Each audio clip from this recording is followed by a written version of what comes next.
আচ্ছা।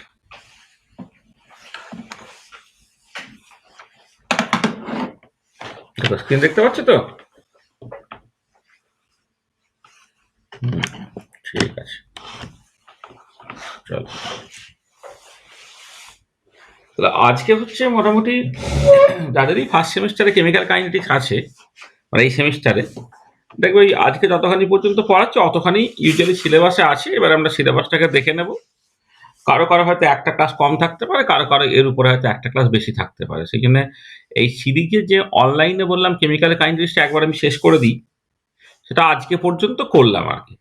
তারপরে যা যা থাকবে তার রেসপেক্টিভ কাদের কোনটা তার মতো করে কথাবার্তা হবে। আর আমরা অবভিয়াসলি কিছু নিউমেরিক্যাল প্রবলেম তো করবোই আর কি। মানে আমরা তো জাস্ট পরীক্ষাটা ওদের যেহেতু 3 তারিখে, সেই জন্য আজকের মধ্যে পুরো জিনিসটাকে করে দিলাম। করে এবারে ওরা তৈরি হয়ে পরীক্ষাটা দিয়ে নিক, 1-2 দিনের মধ্যে যা হয়। আর এমনি বারবারই যেটা বলছিলাম যে ক্যালকাটা ইউনিভার্সিটি স্টুডেন্ট যারা, তাদের কিন্তু আবার একবার এই জিনিসটা দেখবে ভালো করে পড়ানো হচ্ছে। তাদের অত টেনশনের কিছু নেই। একবার এক রাউন্ড তুমি শুনে রাখলে, টার্ম ফার্মগুলো সম্বন্ধে অভ্যস্ত রইলে, হ্যাঁ, জিনিসপত্রগুলো কাছে থাকলে সার্টেনলি রাখবে। হ্যাঁ,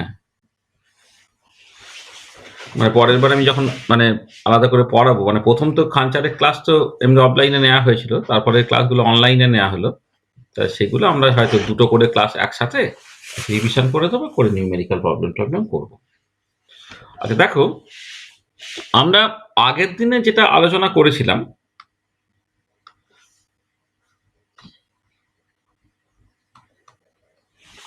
এক minute.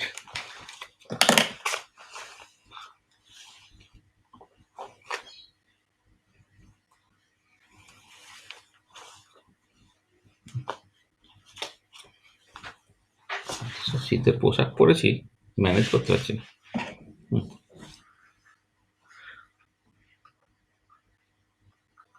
What we have discussed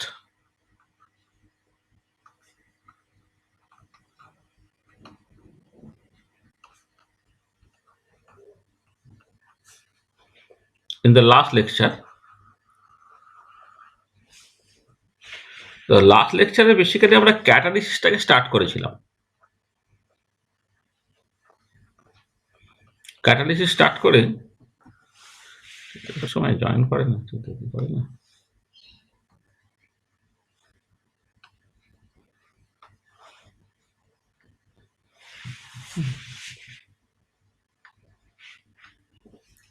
ক্যাটালিসিস start করে তোমার তার যে ক্যাটালিস্টের definition,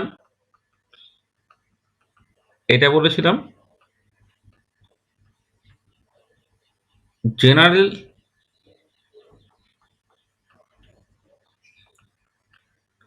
characteristic features of A catalyst, সেটা আলোচনা করেছিলাম। আচ্ছা, এইটা আলোচনা করার পরে আমরা মূল যে জায়গাটা জোর দিয়েছিলাম সেটা হচ্ছে যে বিভিন্ন রকমের যে ক্যাটালিসিস হয় তার মধ্যে হোমোজিনিয়াস ক্যাটালিসিস, এই পার্টটাকে আলোচনা করে উইথ স্পেশাল রেফারেন্স টু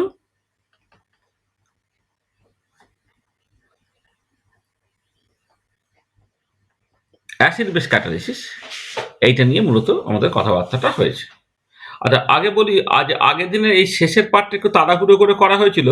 এই শেষের পার্টটা থেকে কারো যদি কিছু অসুবিধা থাকে প্রথমে একটু বলে নাও। আজকে ছোট ক্লাস, অত ভয়ের কিছু নেই, ঠিক সময় শেষ হয়ে যাবে। মানে আগের দিনের যে ক্লাসটা বলা হয়েছিল এই শেষের দিকটা, যেটা আমরা ধরো পিপিটিটাকে ব্যবহার করে করলাম, মূলত অ্যাসিড বেস ক্যাটালিসিসের জায়গাটা একটু তাড়াহুড়ো করা হয়েছিল। সেই জায়গায় কারো কি কোনো অসুবিধা আছে তাহলে একটু বলো। দেখেছো কেউ? একবার দেখেছো? চোখ বুলিয়েছো?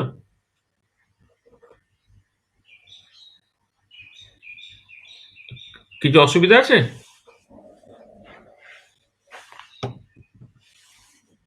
মানে কিছু প্রবলেম আছে কি?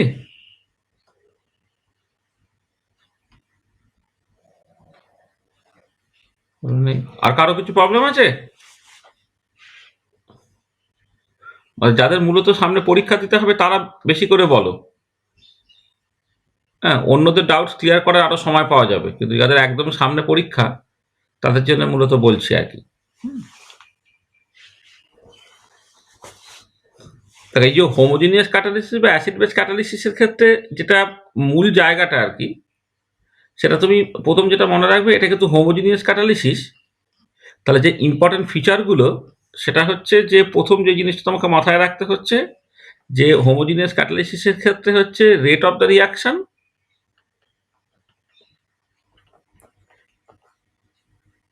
as well as effective rate constant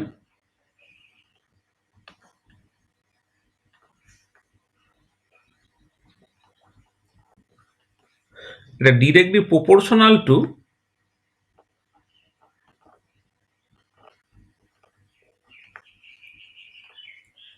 concentration of the catalyst।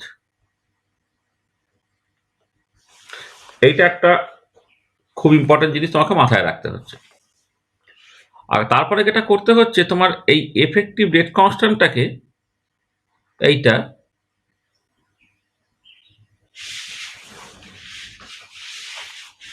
আচ্ছা ঠিক আছে, এইটা বলি প্রথমে। আচ্ছা, এইটা এবং এর মতো করে আমরা একটা নিউমেরিক্যাল প্রবলেম করে দিয়েছিলাম। এই মতো নিউমেরিক্যাল প্রবলেম কিন্তু পরীক্ষা খুব আসে, যে তোমার একটা রিয়াকশন দিয়ে দিল, সেখানে বললে এটা হোমোজিনিয়াস ক্যাটালিসিসের এক্সাম্পল কিনা বলো। এই হোমোজিনিয়াস ক্যাটালিসিসের এক্সাম্পল কিনা, সেইটার জন্য তোমাকে যেটা করতে হবে, rate of the reaction ratio বা এফেক্টিভ রেট কনস্ট্যান্টের রেশিওটা, সেইটা যে তোমার ইয়ে হবে, তোমার ওই ক্যাটালিস্টের কনসেন্ট্রেশনের সঙ্গে ডিরেক্টলি প্রপোর্শনাল হবে, সেটাকে দেখা। মানে রেট অফ দ্য রিয়াকশনের রেশিওটা আর ক্যাটালিস্টের কনসেন্ট্রেশনের রেশিও দুটো, এই দুটো সমান হবে আর কি, এটা। আচ্ছা, এবারে আমি যে বিভিন্ন রকমের অ্যাসিড বেস ক্যাটালিসিসের কথা বলেছিলাম, তার মধ্যে specific H plus ion catalyse reaction ছিল, স্পেসিফিক ওয়েজ মাইনাস ক্যাটালাইজ রিয়াকশন ছিল, specific acid base catalyse reaction ছিল, তারপর আবার ওই তিনটে জিনিসই জেনারেলাইজ ছিল। Generalise acid catalyse reaction, generalise base catalyse reaction, generalise acid base catalyse reaction. এই প্রত্যেকটা টপিক তুমি বুঝেছো। আচ্ছা, এখানে যে জায়গাগুলো ইম্পর্টেন্ট সেটা হচ্ছে যে এই effective rate constant versus concentration of H plus plot, effective rate constant versus concentration of OH minus plot, তারপরে হচ্ছে তোমার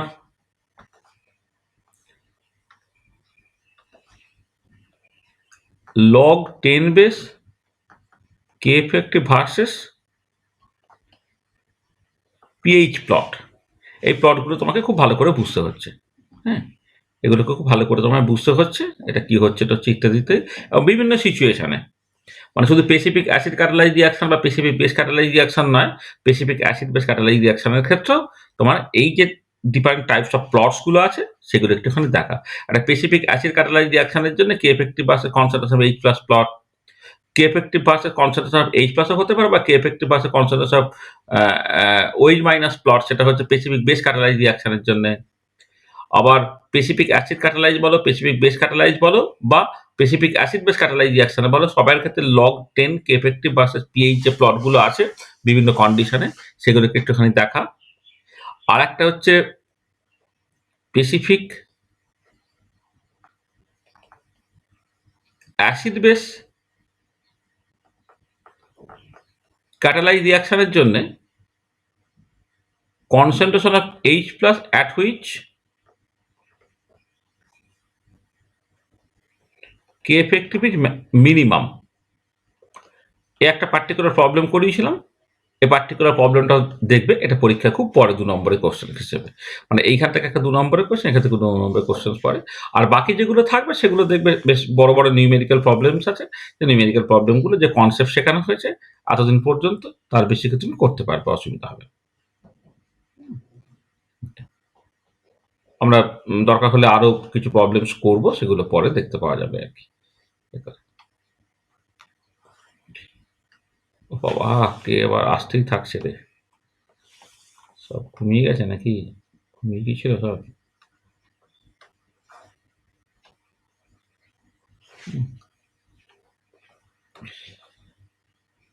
এইটা। তো আমরা মানে বেলুড়ের ছেলেরা পার্টিকুলার পরীক্ষাটা ঠিকঠাক করে দিয়ে নাও। আর আমাদের বইয়ে যে সমস্ত প্রবলেম কষে দেওয়া আছে, মানে যেগুলো এক্সারসাইজের মধ্যে আছে সেটা না করলেও বইয়ে যে প্রবলেমগুলো কষে দেওয়া আছে সেই কষে দেওয়া প্রবলেমগুলোকে দেখো, দেখবে তাহলে তোমাদের অসুবিধা হবে না, তোমাদের পরীক্ষাটা উতরে যাবে। আর যাদের সামনে মানে মানে মানে কিছুদিন অন্তত সময় পাওয়া যাবে তাদের আমি কিছু কোশ্চেন অ্যান্সার আরো করাবো আর কি এরপরে। আর ক্যালকুলেটর সেই স্টুডেন্টদের জন্য খুবই এক্সটেন্সিভলি খুব ভালো করে কোশ্চেন অ্যান্সার করে পরীক্ষা-টরীক্ষা নিয়ে একদম রেডি করে দেওয়া যাবে। অসুবিধে কিছু হবে না। আচ্ছা দাদা, আজকে আমি যেটা নিয়ে আলোচনা করতে চাইছি, what we want two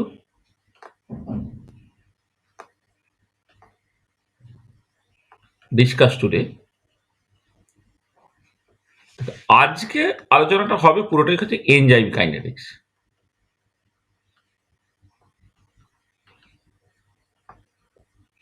enzyme kinetics. আর এনজাইম কাইনেটিক্স এর মধ্যে আমরা যে কোন জিনিসগুলো আলোচনা করব, প্রথম কথা হচ্ছে এনজাইম কাইনেটিক্স এর কিছু জেনারেল ডিসকাশন করব, খুবই অল্প জেনারেল ডিসকাশন করব। ধরো বায়োলজিতে তো এনজাইম বিশাল একটা বড় চ্যাপ্টার, সেই ডিটেলিং গুলো আমাদের নিয়ে আমরা ইন্টারেস্টেড হচ্ছে এনজাইম কাইনেটিক্সটাকে নিয়ে। হুম, তাহলে জেনারেল ডিসকাশনটাকে করতে হবে। তাহলে পিএইচ অ্যান্ড টেম্পারেচার ডিপেন্ডেন্স, এটা এই এনজাইম ক্যাটালাইজ রিঅ্যাকশনের ক্ষেত্রে পিএইচ ডিপেন্ডেন্স এবং এনজাইম এবং টেম্পারেচার ডিপেন্ডেন্সটা একটু পিকুলিয়ার আর কি। হ্যাঁ, একটা অপটিমাল পিএইচ বা অপটিমাল টেম্পারেচার লাগে যেখানে ক্যাটালাইটিক এফিসিয়েন্সিটা ম্যাক্সিমাম হয়। সেই জন্য একটুখানি এটা ভালো করে বোঝার দরকার আছে। তারপরে মূলত চলে যাব হচ্ছে মাইসেলি মেনটেন কাইনেটিক্সে। কাইনেটিক্স, মাইসেলি মেনটেন কাইনেটিক্স করে সেখান থেকে ভ্যারিয়াস প্লটস, হ্যাঁ, লাইন রিভার বার্ক প্লট, হ্যাঁ, এই টাইপের প্লট আমাদের নিয়ে কথাবার্তা বলতে হবে। আচ্ছা চল, তাহলে আমরা শুরু করি।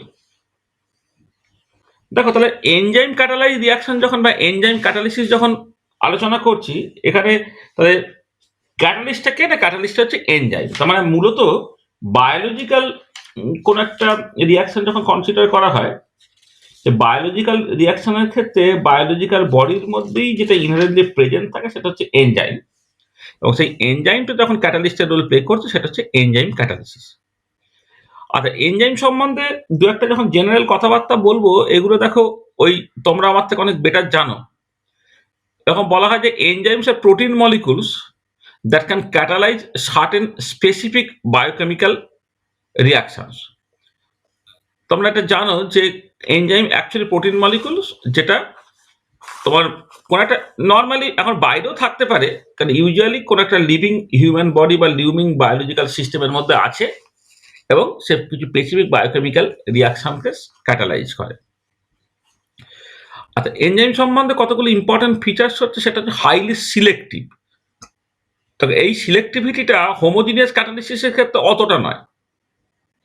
ধরো এইচ প্লাস একটা ক্যাটালিস্ট, সে কিন্তু তোমার অনেক অ্যাসিড ক্যাটালাইজ রিঅ্যাকশনকে ক্যাটালাইজ করতে পারে এইচ প্লাসটা, কিন্তু এনজাইমের ক্ষেত্রে সেই স্পেসিফিসিটিটা আরো সিরিয়াস। সেটা কেমো সিলেক্টিভ হতে পারে, রিজিও সিলেক্টিভ হতে পারে, স্টিরিও সিলেক্টিভ হতে পারে। কেমো সিলেক্টিভ মানে হচ্ছে কোনো একটা পার্টিকুলার এনজাইম কোনো একটা পার্টিকুলার কেমিক্যাল স্পিসিসের সঙ্গে রিঅ্যাক্ট করছে বা পার্টিকুলার সাবস্ট্রেটের সঙ্গে রিঅ্যাক্ট করছে। আবার হতে পারে সেই এনজাইমটা কোনো একটা সাবস্ট্রেটে কোনো একটা পার্টিকুলার রিজিয়নে রিঅ্যাক্ট করছে। আবার হতে পারে সেই এনজাইমটা তোমার এমন ব্যাপার যে সেই এনজাইমটা তোমার এমনভাবে রিঅ্যাক্ট করলো তার কারণে কোনো একটা পার্টিকুলার আইসোমার তৈরি হলো আর কি, মানে অপটিক্যাল আইসোমার তৈরি হলো। হয়তো দেখা গেল কোথাও সিস, কোথাও ট্রান্স তৈরি হচ্ছে, কোথাও ই তৈরি হচ্ছে, কোথাও জেড তৈরি হচ্ছে, কোথাও হয়তো আর তৈরি হচ্ছে, কোথাও এস তৈরি হচ্ছে। তাহলে এই স্পেসিফিক সিলেক্টিভিটি গুলো আছে, কেমো সিলেক্টিভিটি, রিজিও সিলেক্টিভিটি এবং স্টিরিও সিলেক্টিভিটি। এবং এই যে কোনো একটা পার্টিকুলার এনজাইম কোনো একটা পার্টিকুলার সাবস্ট্রেটের সঙ্গে রিঅ্যাক্ট করে, সেইটা বিজ্ঞানী ফিশারের কিয়াং লক মেকানিজম দিয়ে প্রথমে ব্যাখ্যা করা হতো, যেটা ফিশারের দেওয়া। কিয়াং লক মেকানিজমটা খুব স্বাভাবিক ব্যাপার, যেমন একটা পার্টিকুলার চাবি দিয়ে একটা পার্টিকুলার তালা খোলে, ঠিক একই রকমভাবে একটা পার্টিকুলার এনজাইম দিয়ে একটা পার্টিকুলার সাবস্ট্রেট খোলে। এবার এই যে একটা পার্টিকুলার চাবি দিয়ে একটা পার্টিকুলার তালা খোলে, সেই যে কিয়াং লক মেকানিজম, এটা পরবর্তীকালে কিছু রিল্যাক্স করা হয়েছে।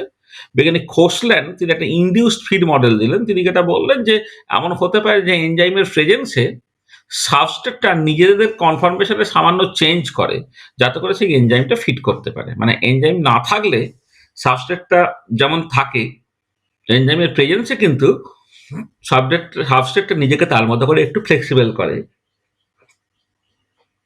যাতে করে ওই এনজাইমটা ওই সাবস্ট্রেটের সঙ্গে রিয়াক্ট করতে পারে, যেটা তোমার ফিশারের কিয়ার লক মেকানিজম, যেটা এই কিয়ার লক মেকানিজমের মধ্যে কিন্তু এটা ছিল না। এটা তোমাকে মাথায় রাখতে হবে। তো যাক গে, যেটা কথা, যেটা হচ্ছে সে কিয়াং লক মেকানিজম দিয়েই বলো, অথবা তুমি হচ্ছে ইন্ডিউস ফিড মডেল দিয়ে বলো, এখানে যে সিলেক্টিভিটিটা আছে সেটা তুমি বুঝতে পারছো। আর এবার হাই স্পেসিফিসিটি, হাই স্পেসিফিসিটি মানে যে কোনো এনজাইম কিন্তু যে কোনো সাবস্ট্রেটের উপর রিয়াক্ট করবে না। ধরো ইউরিয়াকে ভেঙে যখন কার্বন ডাইঅক্সাইড অ্যামোনিয়া তৈরি করতে তখন ইউরেজ এই উৎসেচকটাই লাগবে। বা তুমি ধরো গ্লুকোজ, সেখান থেকে যদি অ্যালকোহল এবং কার্বন ডাইঅক্সাইড তৈরি করতে তোমার জাইমে যে উৎসেচকটা আছে সেটাই লাগবে। ঠিক একই রকম মল্টোজকে গ্লুকোজে কনভার্ট করতে গেলে মল্টেজেই লাগবে, বা সুক্রোজকে গ্লুকোজে কনভার্ট করতে গেলে সুক্রেজেই লাগবে। তাহলে একদম এই স্পেসিফিসিটিটা কিন্তু আছে। যে কোনো সাবস্ট্রেট, যে কোনো এনজাইম যে কোনো সাবস্ট্রেটের উপরে কাজ করতে পারবে না। হ্যাঁ, কোনো একটা পার্টিকুলার রিয়াকশনের জন্য বা পার্টিকুলার সাবস্ট্রেটের জন্য একটা পার্টিকুলার এনজাইম আছে, এটা মাথায় রাখ। আচ্ছা, নেক্সট হচ্ছে হাই এফিসিয়েন্সি। মানে এনজাইম ক্যাটালাইজ রিয়াকশনগুলো প্রচন্ড এফিসিয়েন্ট আর কি। মানে একটা সামান্য এনজাইম হিউজ অ্যামাউন্টের সাবস্ট্রেটকে প্রোডাক্টে কনভার্ট করতে পারে, এবং সেটা পুরোটা নির্ভর করে ক্যাটালাইটিক সাইকেলের উপরে। মানে যেটা হয় যে কোনো একটা ক্যাটালিস্ট বলো বা এনজাইম বলো, সে কি করছে, রিয়াকশনের শেষে ওজন এবং কেমিক্যাল প্রপার্টিটাকে অক্ষুণ্ণ রেখে সে তো রিজেনারেটেড হচ্ছে। যদি রিজেনারেটেড হয়, সে আবার রিয়াকশনকে ক্যাটালাইজ করতে পারবে। এই সাইকেলটা ঘুরতে থাকবে, ঘুরতে থাকবে, ঘুরতে থাকবে। তাই যত বেশিবার এই ক্যাটালাইটিক সাইকেলটা চলবে, তার এফিসিয়েন্সিটা তত বেশি। এই ক্যাটালাইটিক এফিসিয়েন্সি বা এনজাইম এফিসিয়েন্সিটাকে টার্নওভার নাম্বার দিয়ে এক্সপ্রেস করা হয়। টার্নওভার নাম্বার হচ্ছে maximum number of substrate molecule transform into product per active site of the enzyme. আচ্ছা, এবারে অনেক সময় এনজাইমের অ্যাক্টিভ সাইট একের বেশি হতে পারে। আমি এখানে per active site of the enzyme, যদি কোনো একটা এনজাইমের একটাই অ্যাক্টিভ সাইট থাকে তাহলে পার এনজাইম আমি বলবো। আর যদি একাধিক অ্যাক্টিভ সাইট থাকে তাহলে per active site of the enzyme কতগুলো সাবস্ট্রেট অ্যাকচুয়ালি প্রোডাক্টকে ট্রান্সফর্ম হলো সেটা হচ্ছে, মানে ম্যাক্সিমাম কতগুলো সাবস্ট্রেট প্রোডাক্টকে ট্রান্সফর্ম হলো সেটাই হচ্ছে টার্নওভার নাম্বার। এখানে দেখো কোনো সময়ের উল্লেখ নাই। আগে সময়ের উল্লেখ করে দাও যে maximum number of substrate molecule transform into product per active sites of the enzyme per second, তখন সেটা হয়ে যাবে টার্নওভার ফ্রিকোয়েন্সি, টিওএফ।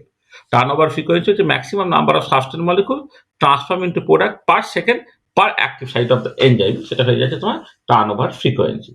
তা টার্নওভার নাম্বার এবং টার্নওভার ফ্রিকোয়েন্সি এইগুলো দিয়ে হচ্ছে তোমার এই যে একটা এনজাইম যে হাইলি এফিসিয়েন্ট, এফিসিয়েন্সিটা বোঝানো হবে।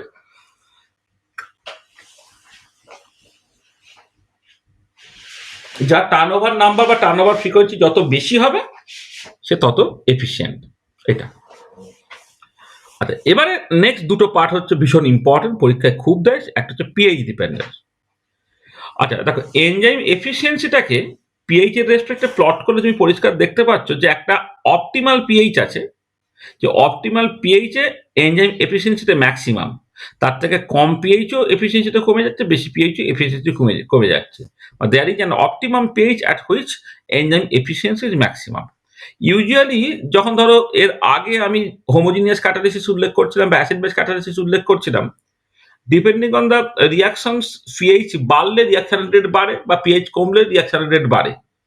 হ্যাঁ, একদম মনোটোনাস ব্যাপারটাকে, মানে বাড়লে তো বাড়ছেই, পিএইচ বাড়ার সাথে সাথে রেট অফ দ্য রিয়াকশন বাড়ছে, বা পিএইচ কমলে যদি রেট অফ দ্য রিয়াকশন বাড়ে, পিএইচ কমছে, তার মতো করে রেট অফ দ্য রিয়াকশনও তোমার ধরো বাড়ছে। কিন্তু এনজাইম ক্যাটালিসিসের ক্ষেত্রে একটা অপটিমাম পিএইচ আছে। আচ্ছা, এবারে এই অপটিমাম পিএইচটা ইউজুয়ালি কি হয়, বা যে অপটিমাম পিএইচটা ইউজুয়ালি তার আইসোইলেকট্রিক পয়েন্ট হয়।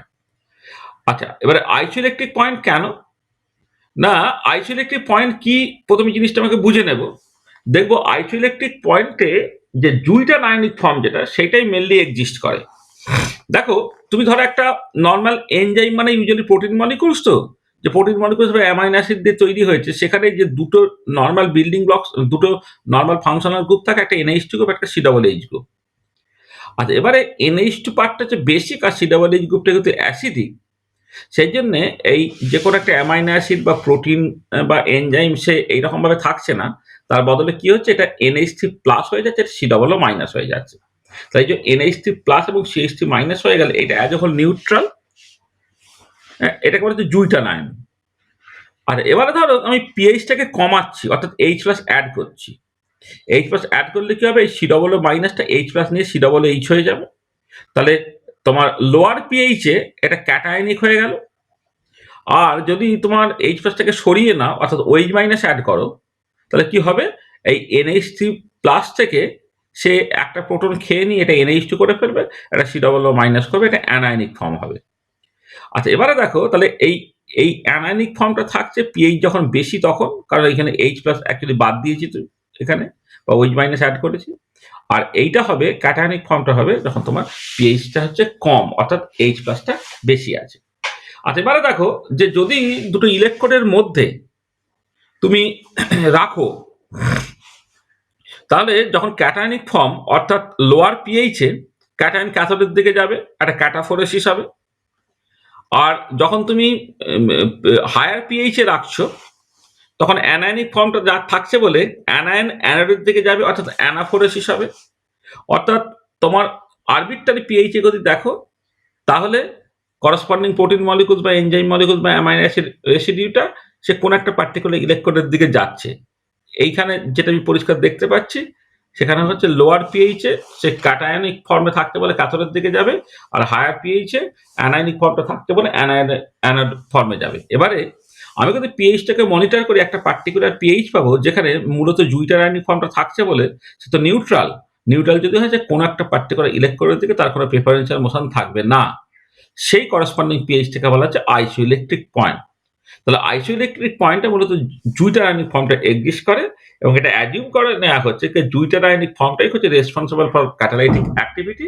সেই জন্য তোমার এই আইসোইলেকট্রিক পয়েন্টটা হচ্ছে একটা পার্টিকুলার পিএইচ, যে পিএইচে হচ্ছে এনজাইম এফিসিয়েন্সি তোমার ম্যাক্সিমাম হচ্ছে।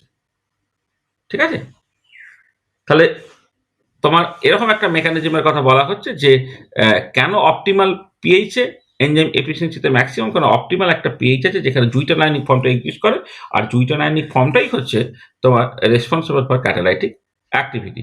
সেখানে আইসোইলেকট্রিক পয়েন্ট যে পিএইচে মূলত জুইটার আয়নিক ফর্মটা এক্সিস্ট করে, সেইটাই হয়ে যাচ্ছে তোমার অপটিমাল পিএইচ। তাহলে এই পিএইচ ডিপেন্ডেন্সিটা সেটা 2 নম্বরের কোশ্চেন হিসেবে কিন্তু খুবই পরীক্ষায় দেয়, এটা মাথায় রাখতে হবে। আচ্ছা, সিমিলার সিচুয়েশন হচ্ছে টেম্পারেচার ডিপেন্ডেন্স। যে টেম্পারেচারের ক্ষেত্রেও তুমি দেখতে পাবে, আমরা যখন আর্নিয়াস ইকুয়েশন লেকচার 9 বলেছিলাম, সেখানে তুমি দেখেছিলে যে মূলত অ্যাক্টিভেশন এনার্জিটা যেহেতু পজিটিভ, টেম্পারেচার বাড়ালে রিঅ্যাকশনের রেটটা বাড়ে। অর্থাৎ কিছু স্পেসিফিক কেস থাকতে পারে যেখানে এফেক্টিভ অ্যাক্টিভেশন এনার্জিটা নেগেটিভ বলে তখন টেম্পারেচার বাড়ালে রিঅ্যাকশন রেটটা কমতে থাকে। তো যাই হোক, চেঞ্জটা হচ্ছে মনোটোনাস। কিন্তু তুমি যদি এনজাইম কাইনেটিক্স দেখো, তার ক্ষেত্রে দেখতে পাবে যে লো পিএইচও এনজাইম এফিসিয়েন্সি কম, লো টেম্পারেচারও এনজাইম এফিসিয়েন্সি কম, হাই টেম্পারেচারও এনজাইম এফিসিয়েন্সি কম। একটা অপটিমাল টেম্পারেচার আছে, যে টেম্পারেচার হচ্ছে এনজাইম এফিসিয়েন্সির জন্য ম্যাক্সিমাম। ঠিক আছে, আর লো টেম্পারেচারে কেন এফিসিয়েন্সি কম, ওই আরএনএস ইকুয়েশন অনুযায়ী টেম্পারেচার যদি কম হয় তাহলে অ্যাক্টিভেশন ব্যারিয়ারটা ক্রস করতে পারবে না, রিঅ্যাকশন রেটটা স্লো হয়ে যাবে। কিন্তু হাই টেম্পারেচারে কেন এফিসিয়েন্সিটা খুব বেশি হয়ে গেল, আর হাই টেম্পারেচারে কেন কম হয়ে গেল আবার? মানে এমনিতে কি হয়, টেম্পারেচার বাড়লে তো রিঅ্যাকশন রেট বাড়ে, কিন্তু এনজাইম ক্যাটালাইজ রিঅ্যাকশনের ক্ষেত্রে এনজাইম এফিসিয়েন্সিটা হাই টেম্পারেচারে কেন কমে যায়? কারণ তখন হাই টেম্পারেচারে এই প্রোটিনগুলো ডিনেচার্ড হয়ে যায়, অনেক সময় ইরিভার্সিবল ডিনেচারেশনটা হয়।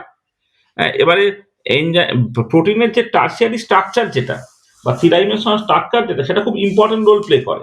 এবার সেই হাই টেম্পারেচারে সেই যে স্ট্রাকচারটা, সেই স্ট্রাকচারটা যদি নষ্ট হয়ে যায়, তাহলে যেটা হবে যে সে তার এফিসিয়েন্সিটা পুরো লুজ করবে, তখন আবার এনজাইম এফিসিয়েন্সিটা কমে যাচ্ছে। সেই জন্য তুমি একটা অপটিমাল টেম্পারেচার পাচ্ছ, যে অপটিমাল টেম্পারেচারে হচ্ছে এনজাইম এফিসিয়েন্সিটা তোমার ম্যাক্সিমাম হচ্ছে। ঠিক আছে, এটা খেয়াল লাগবে। আমাদের মোটামুটি ভাবে 35 ডিগ্রির অ্যারাউন্ডে, 30 থেকে 35 ডিগ্রি অ্যারাউন্ডে আমাদের হিউম্যান বডির কাছে এনজাইমগুলো ঠিকঠাক এফিসিয়েন্সি দেখাতে পারে। খুব কম টেম্পারেচার হয়ে গেলে অসুবিধা, আর খুব বেশি টেম্পারেচারে 40-45 ডিগ্রি সেন্টিগ্রেড টেম্পারেচার হয়ে যাচ্ছে, তখন দেখতে পারবে এনজাইম এফিসিয়েন্সিটা তোমার কমে যাচ্ছে। কারণ হিউম্যান বডিতে একটা সার্টেন টেম্পারেচার রেঞ্জের মধ্যেই কিন্তু বডি টেম্পারেচারটাকে সার্টেন রেঞ্জের মধ্যে থাকে, যেখানে এনজাইম এফিসিয়েন্সিটা ম্যাক্সিমাম হয় এবং সমস্ত রকমের যে বায়োকেমিক্যাল রিঅ্যাকশনগুলো ঠিকঠাক করে ঘটতে পারে। ঠিক আছে? তাহলে দেখো, তাহলে আমাদের যে সাধারণ কিছু কথাবার্তা, সেই সাধারণ কথাবার্তাগুলো আমি বলে ফেললাম। তাহলে এনজাইম কাকে বলে তুমি বুঝছো? এনজাইমের যে ক্যারেক্টারিস্টিক ফিচারের মধ্যে high selectivity, high specificity, high efficiency, আর পিএইচ ডিপেন্ডেন্স এবং টেম্পারেচার ডিপেন্ডেন্স, এইগুলো আমি দেখে নিলাম। টার্ন ওভার ফ্রিকোয়েন্সি বা টার্ন ওভার নাম্বার বলতে কি বোঝো সেটাও আমি এখানে আলোচনা করেছি। আইসোলেকটিভ পয়েন্ট বলতে কি বুঝছি সেটাও এখানে আলোচনা করে দিলাম। দেখো, এখনো পর্যন্ত যা বলেছি, কারো যদি কিছু অসুবিধা থাকে বলে নাও।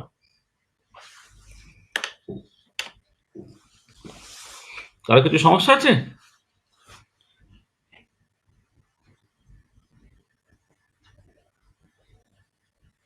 ঠিক আছে? এই তো? আচ্ছা।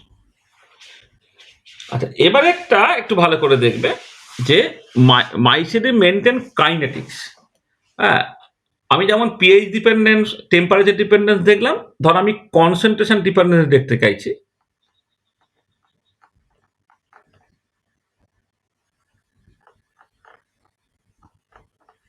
কনসেন্ট্রেশন ডিপেন্ডেন্স দেখতে চাইছি। কনসেন্ট্রেশন ডিপেন্ডেন্স মানে কার না রেট অফ দ্য রিয়াকশনস আর কি। তার জন্য আমাকে মাইসিডি মেনটেন কাইনেটিক্স করতে হবে। আচ্ছা, দেখো, অনেক বইয়ে যখন মাইসিডি মেনটেন কাইনেটিক্স নিয়ে কথাবার্তা বলা হয়, সেখানে ওই আমরা দেখবি আগের দিনেই করেছিলাম যে এরকম একটা মেকানিজমের কথা বলা হয়েছিল যে সাবস্ট্রেট প্লাস, আমি ওখানে ক্যাটালিস্ট লিখেছিলাম এস প্লাস সি লিখেছিলাম, এখন এস প্লাস ই লিখছি।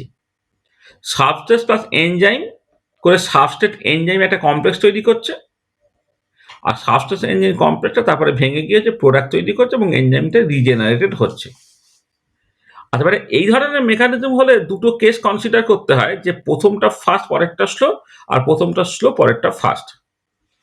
আর প্রথমটা ফাস্ট পরেরটা স্লো যদি হতো, তাহলে সাবস্ট্রেট এনজাইম কমপ্লেক্সটাকে আমি কি নাম দিতাম? আরএনএআর কমপ্লেক্স বলতাম। এবং তখন তোমাকে যেটা ব্যবহার করতে হতো, আরডিএস অ্যাপ্রক্সিমেশন ব্যবহার করতে হতো। RDS approximation. আর যদি তোমার প্রথম স্টেপটা স্লো পরেরটা ফাস্ট হয়, তখন এসিটাকে বলা হতো ভ্যান ডফ কমপ্লেক্স। তোমার তখন তোমাকে স্টেডি স্টেপ অ্যাপ্রক্সিমেশন ব্যবহার করতে হবে। আচ্ছা, এবারে স্ট্যান্ডার্ড যে বইপত্রগুলো, সেখানে দেখবে সবসময় এসিটাকে ভ্যান ডফ কমপ্লেক্স ধরে স্টেডি স্টেপ অ্যাপ্রক্সিমেশন ব্যবহার করা হয়েছে। এবার কিছু মডার্ন বইয়ে দুটোই করে দেওয়া আছে।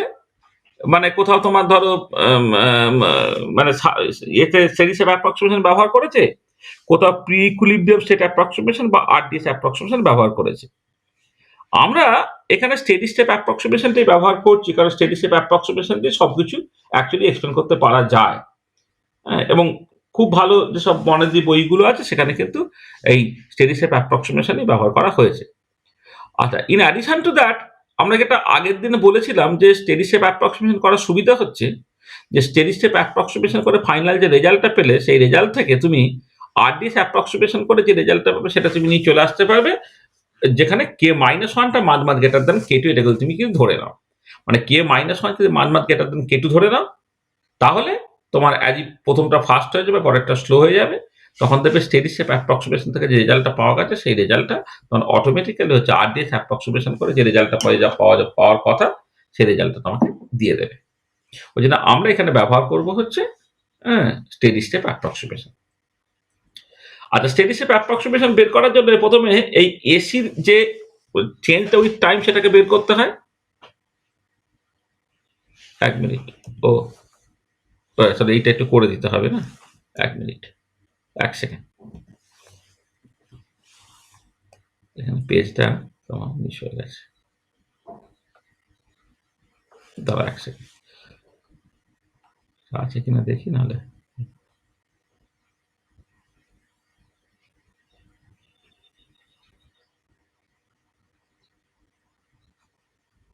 আচ্ছা, আমি করে দিচ্ছি। সেভ হচ্ছে।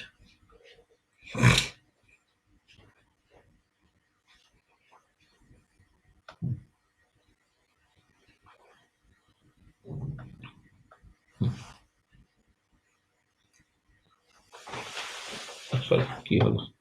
এই,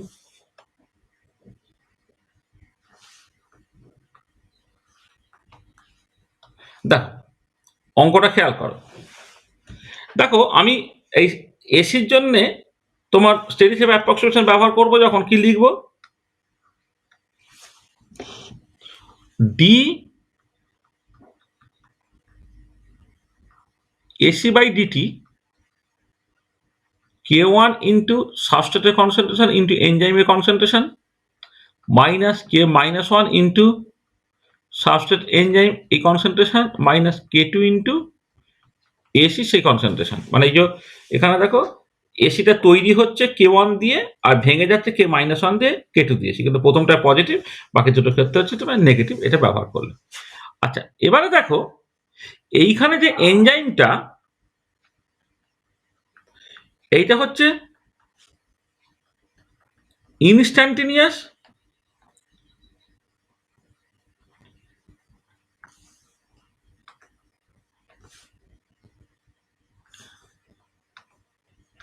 ইনস্ট্যান্টেনিয়াস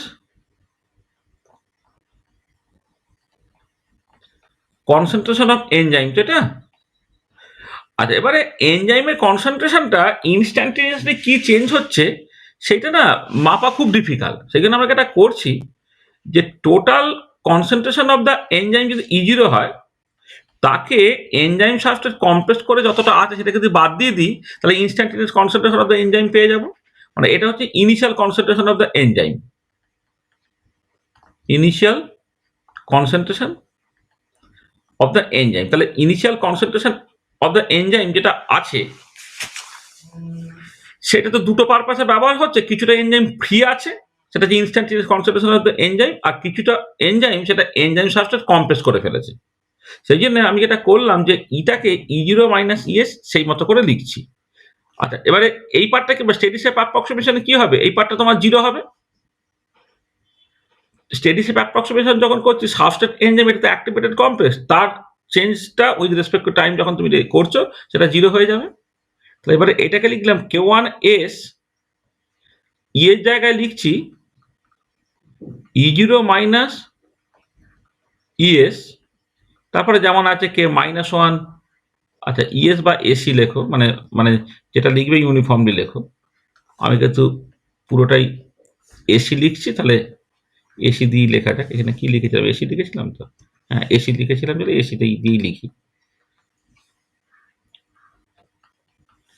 তাহলে এটা SE minus K minus 1 AC minus K2 AC লিখেছি অ্যাকচুয়ালি ইকুয়াল টু 0। তা কি হলো দেখো এখানে K1S ইন্টু E0 প্লাস এখানে হয়ে যাচ্ছে তোমার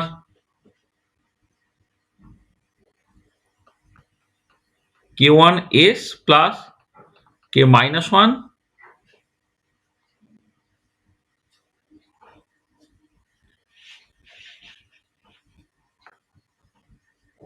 প্লাস K2 ইন্টু এসি, এটা ইকুয়াল টু 0 হচ্ছে।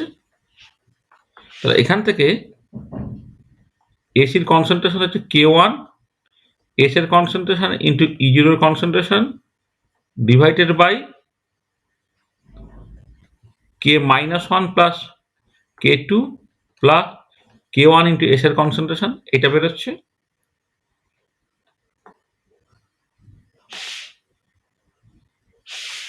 তাহলে এসির কনসেন্ট্রেশনটা বেরোচ্ছে তোমার এইটা,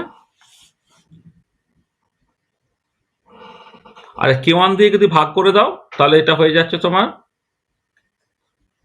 E0 ইন্টু এস এর concentration divided by K minus 1 plus K2 by K1 plus S এর কনসেন্ট্রেশন। তাহলে এইটা হয়ে গেল তোমার E0 ইন্টু এস এর কনসেন্ট্রেশন ডিভাইডেড বাই, এটা হচ্ছে নাম দিয়েছে Km প্লাস এস এর কনসেন্ট্রেশন, যেখানে এই Km যেটা এটা K minus 1 plus K2 by K1, একে বলা হচ্ছে Michaelis constant. This is the Michaelis constant. যে K-1 plus K2 by K1, এটাকে বলা হচ্ছে মাইকেলিস কনস্ট্যান্ট। তাহলে দেখো, তাহলে এই যে সাবস্ট্রেট এনজাইম যে কমপ্লেক্সটা তার কনসেন্ট্রেশন বেরিয়ে গেল এটা। তাহলে এবারে রেট অফ দ্য রিয়াকশন তাহলে কি হবে?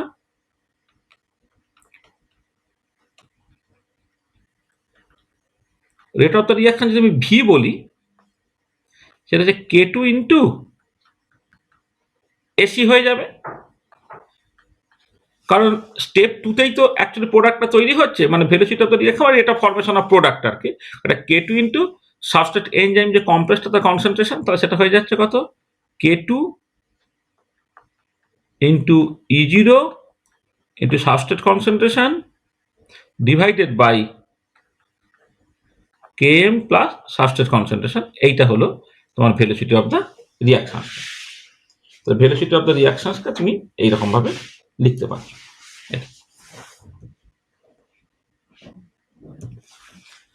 দেখো, এই যে তাহলে আমি এবারে এইখান থেকে শুরু করছি। তাহলে ভেলোসিটি অফ দ্য রিয়াকশনস কি দাঁড়িয়েছে? V equal to K2S E0 by S plus Km, যেখানে Kmটা বলেছি মাইকেলিস কনস্ট্যান্ট। আর এই যে ইকুয়েশনটা পেলে, সেই ইকুয়েশনটাকে বলা হচ্ছে Michaelis Menten equation. This is the Michaelis Menten equation. আচ্ছা, এবারে আমি এখান থেকে কতগুলো জিনিস দেখো করছি। যদি সাবস্ট্রেট কনসেন্ট্রেশনটা much much less than Km হয়, তাহলে কি হচ্ছে? দেখো, যদি এসটা much much less than Km হয়, তাহলে ডিনোমিনেটর যে পার্টটা আছে, তাহলে সাবস্ট্রেট কনসেন্ট্রেশনকে তুমি জাস্ট ইগনোর করো, সেটা দাঁড়াচ্ছে কত? K2 E0 into S by Km। তবে দেখো, এই ভিটা তখন সাবস্ট্রেট কনসেন্ট্রেশনের সঙ্গে ডিরেক্টলি প্রপোর্শনাল হচ্ছে। তাহলে সাবস্ট্রেট কনসেন্ট্রেশন যখন কম, তাহলে এই জায়গাটা দেখো ডিরেক্টলি প্রপোর্শনাল টু এস বলে এই জায়গাটা প্রায় একটা লিনিয়ার প্লটের মতো তুমি দেখতে পাচ্ছ। কিন্তু যদি সাবস্ট্রেট কনসেন্ট্রেশনটা মাঝ মাঝ গ্রেটার দ্যান Km হয়ে যায়, তখন তোমার কি হবে না, এই যে ডিনোমিনেটরে সাবস্ট্রেট কনসেন্ট্রেশনের তুলনায় যদি Kmটা অনেক অনেক বড় হয়ে যায়, তাহলে সরি উল্টোটা, মানে সাবস্ট্রেট কনসেন্ট্রেশন যদি Km এর থেকে অনেক অনেক বড় হয়ে যায়, তাহলে Kmটা তোমার ইগনোর করো। তা ডিনোমিনেটরে S প্লাস Km থেকে শুধুমাত্র এসটা রইল, এই এস আর এই এস কেটে গেল, কেটে গিয়ে ভিটা হয়ে যাচ্ছে কত? K2 into E0। অর্থাৎ তখন দেখো, তখন জিনিসটা কি দাঁড়াচ্ছে যে ভি ম্যাক্সটা হচ্ছে K2 ইন্টু E0 হচ্ছে, এবং এটা এটা পরিষ্কার ইন্ডিপেন্ডেন্ট অফ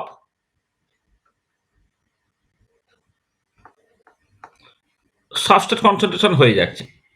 এবং ছবিতে দেখো, এইটা তখন এই কনস্ট্যান্ট হয়ে গেল, মানে মানে ভিটাকে যখন সাবস্ট্রেট কনসেন্ট্রেশনের রেসপেক্টে প্লট করছে, এটা দেখো কনস্ট্যান্ট হয়ে যাচ্ছে, কারণ এটা ইন্ডিপেন্ডেন্ট অফ সাবস্ট্রেট কনসেন্ট্রেশন হয়ে যাচ্ছে বলে। এবং এই ছবিতে পরিষ্কার দেখো, যখন সাবস্ট্রেট কনসেন্ট্রেশন ম্যাক্সিমাম, তখন ভেলোসিটি তার ম্যাক্সিমাম ভ্যালুতে পৌঁছাচ্ছে। সেই জন্য এটাকে বলা হচ্ছে ভি ম্যাক্স। মানে এই যে যখন তোমার সাবস্ট্রেট কনসেন্ট্রেশনটা huge in comparison to Michaelis constant, তখন ভেলোসিটি তার ম্যাক্সিমাম লিমিটিং ভ্যালুতে পৌঁছায়, তাকে ভিম্যাক্স বলা হচ্ছে। তাহলে K2 E0 যদি ভিম্যাক্স হয়, তাহলে মাইকেল মেন্টেন ইকুয়েশনটাকে তুমি এইরকম ভাবে লিখতে পারো, V equal to V max into S divided by S plus Km। মানে যে K2 E0টাকে তুমি ভিম্যাক্স এই নামটা দিয়ে দিলে। এটা তাহলে দেখো, তাহলে এই যে ছবিটা দেখতে পাচ্ছ, তাহলে velocity versus substrate concentration plot করলে প্রথম দিকটা হচ্ছে সাবস্ট্রেট কনসেন্ট্রেশনকে ডিরেক্টলি প্রপোর্শনাল, তারপর এখানে সাবস্ট্রেট কনসেন্ট্রেশন ইন্ডিপেন্ডেন্ট হয়ে গেছে, এবং এটা একটা ম্যাক্সিমাম ভ্যালুতে পৌঁছাচ্ছে, সেটা হচ্ছে তোমার ভিম্যাক্স। আর এবারে এই এক্সপ্রেশন থেকে একটা জিনিস দেখো, যে যদি তোমার সাবস্ট্রেট কনসেন্ট্রেশনটা যে Km এর সঙ্গে এক্স্যাক্টলি সমান হয়ে যায়, মানে সাবস্ট্রেট কনসেন্ট্রেশন Km যখন সমান হয়ে যাচ্ছে, তখন এস প্লাস Kmটাকে 2s লেখো, এস এস কেটিকে ভিম্যাক্স বাই 2 হচ্ছে, তখন ভিটা ভিম্যাক্স বাই 2 হচ্ছে। তার মানে তুমি মাইকেলি কনস্ট্যান্টটাকে এই ইকুয়েশন থেকে কেমন করে বের করতে পারো? যখন তোমার ভিটা হচ্ছে ভিম্যাক্স বাই 2, তখন যে করসপন্ডিং সাবস্ট্রেটের কনসেন্ট্রেশনটা, সেটা হচ্ছে মাইকেলিস কনস্ট্যান্ট। তাই এই ইকুয়েশন থেকে তুমি মাইকেলিস কনস্ট্যান্টটাকে বের করতে পারছো। তাহলে ভি ভার্সেস এস তুমি প্লটটাকে করলে, তাহলে একটা পার্টিকুলার সাবস্ট্রেট কনসেন্ট্রেশন যখন ভেলোসিটিটা তার যে ম্যাক্সিমাম ভেলোসিটির অর্ধেক হয়ে গেল, তখন করসপন্ডিং যে এটা সাবস্ট্রেট কনসেন্ট্রেশনটা, সেটাই হয়ে যাচ্ছে তোমার মাইকেলিস কনস্ট্যান্ট। আর এখানে একটা জিনিস বলি, যে যখন সাবস্ট্রেট কনসেন্ট্রেশনটা হিউজ, তখন ভেলোসিটিটা কেন ম্যাক্সিমাম ভেলোসিটি হবে? কারণটা হচ্ছে, এই ধরো একটা এনজাইম, সে হাইলি এফিশিয়েন্ট, সে অনেক সাবস্ট্রেট মলিকুলের সঙ্গে রিয়াক্ট করতে পারে। এবারে সাবস্ট্রেট মলিকুল যদি যথেষ্ট পরিমাণে না থাকে তাহলে সে তার ম্যাক্সিমাম এফিসিয়েন্সি দেখাতে পারছে না। সেখানে ভেলোসিটিটা কম থাকছে, সে তার ম্যাক্সিমাম এফিসিয়েন্সি কখন দেখাবে? যখন সাবস্ট্রেট কনসেন্ট্রেশন তোমার হিউজ আছে। ধরো তোমাদের মধ্যে একজন ধরো শুভ হয়তো অনেকটা বেশি মাটন খেতে পারে। আর একজন আছে ভিক্টর আছে যে হয়তো অত বেশি মাটন খেতে পারে না। আচ্ছা এবারে যদি এরকম সিচুয়েশন হয় যে ধরো মানে আমি নিমন্ত্রণ করেছি সবাইকে ৩ পিস করে মাটন খেতে দিয়েছি। তাহলে কি বোঝা যাবে যে কে বেশি মাটন খায় বা কে বেশি মাটন খায় না? কারণ আমি তো সাফিসিয়েন্ট পরিমাণটিই দিচ্ছি না। তাহলে দুজনের মধ্যে যে একজন বেশি পরিমাণ মাটন খেতে পারে, একজন যে কম পরিমাণ খেতে পারে সেটা বুঝবে কখন? যখন তোমাকে হিউজ মাটন দেয়া হবে। মানে বলে না যে মানে যত খুশি আরকি। ঢালাওয়া আরকি। ঢালাওয়া যখন দেয়া হবে তখন হচ্ছে তুমি দেখতে পাবে যে মানে সত্যি, সত্যি কে বেশি মাটনটা খেতে পারে। এখানেও ঠিক একই রকমভাবে একটা এনজাইম সে তার ম্যাক্সিমাম এফিসিয়েন্সি দেখাবে কখন? যখন সাবস্ট্রেট কনসেন্ট্রেশন হিউজ হচ্ছে। তখনই ভেলোসিটিটা ম্যাক্সিমাম হচ্ছে সেইজন্য তার নাম Vmax দিয়েছি। এবং এই যে ছবিটা, এই ছবি থেকে তুমি যদি বের করতে চাও মানে ভিটাকে বের করতে চাও তাহলে সরি সেই ছবি থেকে যদি তুমি ইয়েটাকে মাইকেলিস কনস্ট্যান্টটাকে বের করতে চাও সেটা এইরকমভাবে করে ফেলতে পারবে যে ম্যাক্সিমাম ভেলোসিটি তুমি পেয়ে গেলে কোথায় সেটা স্যাচুরেট করছে তার অর্ধেক ভেলোসিটি যে সাবস্ট্রেট কনসেন্ট্রেশনে হচ্ছে সেটাই হচ্ছে তোমার মাইকেলিস কনস্ট্যান্ট। এবং এই ছবিটা দেখো কিছুটা তোমার এইদিকে মানে এক্স অ্যাক্সিসটাকে অ্যাক্সিস ধরলে যে প্যারাবোলিক যে ছবিটা হয় একটা প্যারাবোলা টাইপের দেখতে ছবিটা তুমি দেখতে পাচ্ছ। এই ছবিটা অনেক সময় প্যারাবোলিক প্লট বলা হয়। আচ্ছা এবারে এই যে প্লটটা আঁকা হলো এই প্লটটার একটা গন্ডগোল আছে। গন্ডগোলটা কি দেখো? প্রথম কথা হচ্ছে যে কার্ভটা লিনিয়ার নয়। তাহলে এই প্লটটা যদি লিনিয়ার না থাকে তাহলে কি এটা অসুবিধা না? যে তুমি প্রথম কথা যে পয়েন্টগুলো এমন স্ক্যাটার্ড হয়ে থাকবে একটা সুন্দর ছবি আঁকতে পারবে না, এটা ১ নম্বর। আর ২ নম্বর হচ্ছে এটা সাবস্ট্রেট কনসেন্ট্রেশন যখন হিউজ তখনই কেবলমাত্র স্যাচুরেট করবে তো। এই স্যাচুরেশন ভ্যালুটা অর্থাৎ Vmax এর ভ্যালুটা তুমি অ্যাকুরেটলি বের করতে পারবে না। সেই জন্য অনেকদিন থেকেই মানুষের যেটা ইনটেনশন সেটা হচ্ছে যে, যে যদি তোমার কোনো একটা প্লটকে মানে কোনো একটা ইকুয়েশনকে একটু এদিক ওদিক করে যদি কেউ স্ট্রেট লাইন ফর্মে কাস্ট করতে পারে তাহলে কিন্তু সবকিছু অনেক সুবিধা হবে। তাহলে আমরা সেই কাজটাকেই করছি যে আচ্ছা এখানে একটা জিনিস তার আগে একটু বলে নিই সেই কাজটাকে আমি করবো আর কি। করার আগে একটা জিনিস বলে নিই যেখানে K2টাকে কি করে বের করছি দেখো এইখানে Vmax তো K2 ইন্টু E0 এইটা তা K2টা হয়ে যাচ্ছে Vmax বাই E0 তার মানে ইনিশিয়ালি যদি তুমি এনজাইম কনসেন্ট্রেশনটাকে জানো আর এখান থেকে যদি তুমি Vmaxটা এই ইকুয়েশন থেকে বের করে নাও তাহলে K2 হয়ে গেল Vmax বাই E0 তাহলে Vmax বাই E0টা কি হচ্ছে দেখো Vmaxটা হচ্ছে যে পার ইউনিট টাইমে তোমার কতগুলো সাবস্ট্রেট মলিকুল প্রোডাক্টে ট্রান্সফর্ম হচ্ছে তাকে E0 দিয়ে ভাগ করছো মানে কি পার এনজাইম মলিকুল কতগুলো সাবস্ট্রেট বেসিক্যালি প্রোডাক্টে ট্রান্সফর্ম হচ্ছে এবার এবং সেটা পার সেকেন্ডে সার্টেনলি মানে ভেলোসিটি যখন বলছো যে পার ইউনিট টাইমে কতগুলো সাবস্ট্রেট মলিকুল ডিসঅ্যাপিয়ার করছে তাকে যখন তুমি E0 দিয়ে ভাগ করছো তার মানে পার এনজাইম কতগুলো সাবস্ট্রেট মলিকুল ডিসঅ্যাপিয়ার করছে পার সেকেন্ড সেটা হচ্ছে টার্নওভার ফ্রিকোয়েন্সি। কিন্তু এখানে একটা ইম্পর্টেন্ট পয়েন্ট তোমাকে মাথায় রাখতে হবে যে এখানে পার এনজাইম অ্যাক্টিভ সাইট একটা তোমাকে অ্যাজিউম করে নিতে হবে। যদি পার এনজাইম অ্যাক্টিভ সাইট একটা হয় এই যে if active site per enzyme is 1 then rate of disappearance of reactant molecules per second per active site of the enzyme এইটা হচ্ছে K2 সেটা হচ্ছে টার্নওভার ফ্রিকোয়েন্সি। তাহলে টার্নওভার ফ্রিকোয়েন্সি হচ্ছে K2 যেটা বেসিক্যালি Vmax বাই E0 আর enzyme এফিসিয়েন্সিটা হচ্ছে K2 বাই Km। তাহলে এই যে এনজাইম এফিসিয়েন্সি কাকে বলে সেটা একটুখানি বুঝে নিলে আর K2টা এই পার্টিকুলার ক্ষেত্রে nothing but the turnover frequency.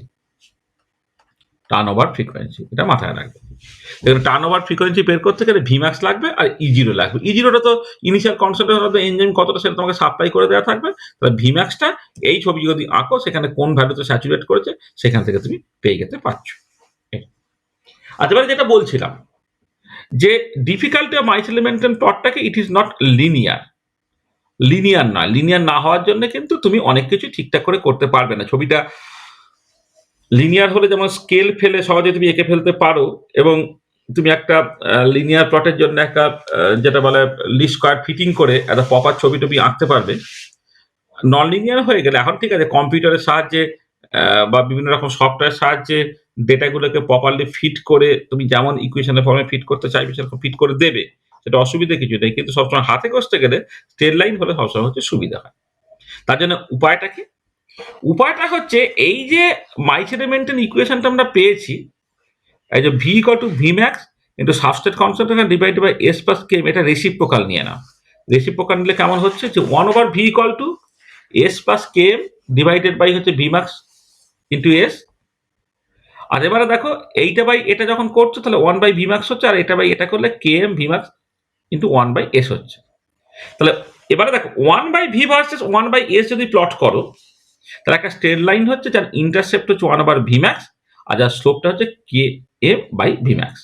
তাহলে 1/v ভার্সেস 1/s যখন প্লট করা হচ্ছে তখন একটা স্ট্রেট লাইন পাওয়া যাচ্ছে যার ইন্টারসেপ্ট হচ্ছে 1/v ম্যাক্স আর স্লোপটা হচ্ছে K M by V max. আর তুমি যদি এইটাকে এক্সট্রাপোলেট করো তাহলে সেটা নেগেটিভ এক্স অ্যাক্সিসকে একটা পার্টিকুলার পয়েন্টে কাট করছে, সেটা হচ্ছে মাইনাস কে এম। তাহলে দেখো 1/sটা যখন মাইনাস কে এম এর সঙ্গে সমান হয়ে যাচ্ছে, যে 1/s যখন মাইনাস কে এম এর সঙ্গে সমান মানে সমান হয়ে যাচ্ছে, তখন জিনিসটা হচ্ছে তোমার 0 হয়ে যাবে। এটা মানে কে এম আর যখন 1/sটা মাইনাস কে এম এর সঙ্গে সমান হয়ে যাওয়া মানে হচ্ছে তোমার এটা মাইনাস 1/v ম্যাক্স হয়ে গেলে ওভারঅল জিনিসটা তখন তোমার 0 হয়ে যাচ্ছে। এটা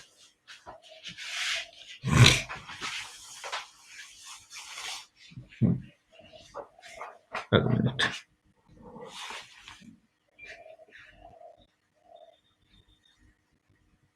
না এটা একটু ভুল হয়েছে, এক মিনিট। এটা কখন 0 হচ্ছে? তাহলে 1/v যদি তুমি 0 করো, এটা 1/v max plus K M by V max into 1/, substrate concentration, সেটা তোমার 0। 1/v কেটে চলে গেল, তাহলে কে এম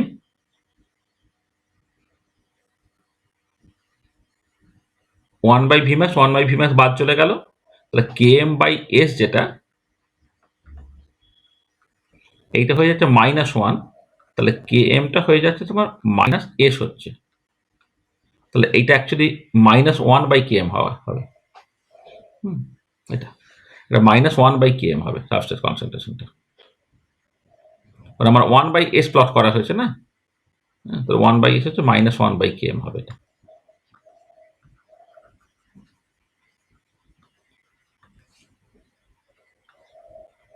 1/sটা হয়ে যাচ্ছে -1/km।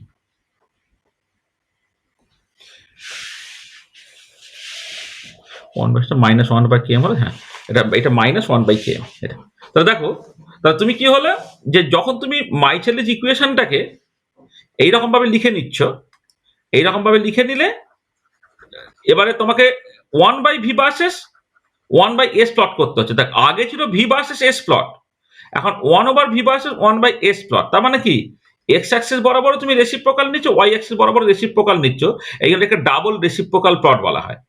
এবং এই ডাবল রেসিপ্রোকাল প্লটটা প্রথম বিজ্ঞানী লাইনওভার এবং বার্ক তাহলে যেহেতু বলেছিল, সেখানে এটাকে অনেক সময় লাইনওভার বার্ক প্লটও বলা হয়। লাইনওভার বার্ক প্লট বা ডাবল রেসিপ্রোকাল প্লট।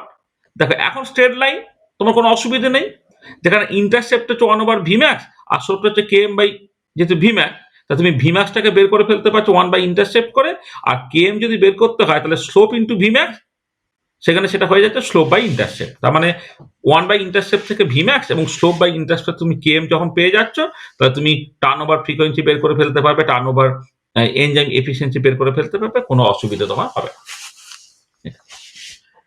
তাহলে মূলত এই মাইচেলিমেন্টেন প্লট থেকে লাইনওভার বার্ক প্লট এইটুকুই তোমাদের দেয়, কিন্তু আরো 2-3 রকমের প্লট এনজাইম কাইনেটিক্সে থাকে। আচ্ছা, এই ডাবল রেসিপ্রোকাল প্লটের যেটা অসুবিধা সেটা হচ্ছে এই যে তুমি যে সব ডেটাগুলো পাও না, দেখবে ডেটাগুলো যখন প্লট করবে তখন এই ম্যাক্সিমাম ডেটা হচ্ছে এই কাছাকাছি জায়গাতে চলে আসবে, মানে পরের দিকের ডেটাগুলো যথেষ্ট স্প্রেডেড, কিন্তু প্রথম দিকের ডেটাগুলো না খুব কাছাকাছি হয়ে যায়। সেই জন্য এই এই প্রথম দিকের জায়গাটা একটা পয়েন্ট আর একটা পয়েন্টের ঘাড়ে ঘাড়ে পড়ে যায় বলে এটাকে একটুখানি এক্সপান্ড করতে পারলে তুমি আরো বেটার ছবি আঁকতে পারবে।